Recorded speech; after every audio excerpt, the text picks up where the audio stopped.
नमस्कार मैत्रिणींनो, कशा आहात तुम्ही? मजेत आहात ना? मजेतच असायला हवं. सर्वप्रथम तुमचं माझ्या होम डायरीज या चॅनलमध्ये अगदी मनापासून स्वागत. तर आजचा पावसाळा चांगल्यापैकी सुरू झाला आहे आणि आपली लगबग लागली आहे लोणचं बनवण्याची. तर मी आज लोणचं बनवते आणि त्यासाठी लागणारं साहित्य तयार करून घेतलं आहे. पिवळी मोहरी थोडी भाजून घेतली, सोप, धणे आणि जिरे हे देखील भाजून घेतलं आणि त्यानंतर हे जे दिसतंय याला कोयाजन म्हणतात. हे लोणच्यामध्ये टाकल्यानंतर आपलं लोणचं हिरवं राहतं असं म्हणतात. आणि त्यानंतर मी बाजारातून कैरी फोडून आणली, ती धुवून स्वच्छ सुकून घेतली आणि त्यामध्ये हळद, मीठ हे सर्व घालून याला रात्रभर असंच हळद आणि मिठाच्या मिश्रणामध्ये या फोडी तशाच राहू दिल्या आणि दुसऱ्या दिवशी मग यामधलं सर्व पाणी झारून घेतलं. याने काय होतं, नंतर आपण जेव्हा लोणच्यामध्ये मसाले वगैरे घालतो ना, तर तेव्हा त्या लोणच्याला पाणी सुटत नाही.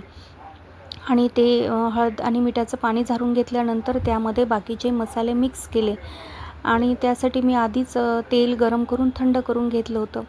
त्यामध्ये मिरे, लवंग, दालचिनी, मेथी वगैरे असं घालून घेतलं आणि सोप, जिरे, धणे हे पण मिक्सरला बारीक करून घेतलं. थोडंसं जाडसरच ठेवलं आणि त्यानंतर मग लोणच्याचे मसाल्याचे 2 पॅकेट, रामबंधू लोणचं मसाला तो आणि त्यामध्ये नंतर मग घरचं थोडं लाल तिखट टाकलं, पिवळी मोहरी घातली आणि त्यानंतर थोडं मीठ त्यामध्ये टाकलं.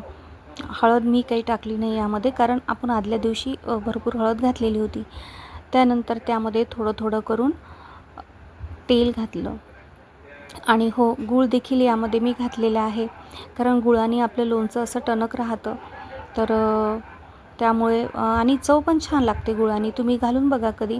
कुणी लोणच्यामध्ये साखर देखील घालतो, पण आम्ही त्यामध्ये गूळ घालतो. आणि त्यानंतर मग हे सर्व मिक्स करून घेतल्यानंतर भरण्या धुवून स्वच्छ कोरड्या करून त्याला हिंगाची धूप दाखवून त्यामध्ये मी हे सर्व मिश्रण भरून घेतलं आहे आणि त्यामध्ये प्रमाणातच तेल टाकलं. नंतर काय होते ना, ते लोणचं मुरल्यानंतर सर्व तेल वरती येतं. त्यामुळे मग मी माझ्या आवडीप्रमाणे त्यामध्ये तेलाचं प्रमाण थोडं कमीच ठेवलं आहे आणि लोणचं अप्रतिम झालेलं होतं. तुम्ही देखील अशा प्रकारे करून बघा आणि सांगा मला कसं झालं आहे ते. आणि या लोणच्याची काळजी फार घ्यावी लागते बरं का. चला तर मग बाय, भेटू नेक्स्ट व्हिडिओमध्ये.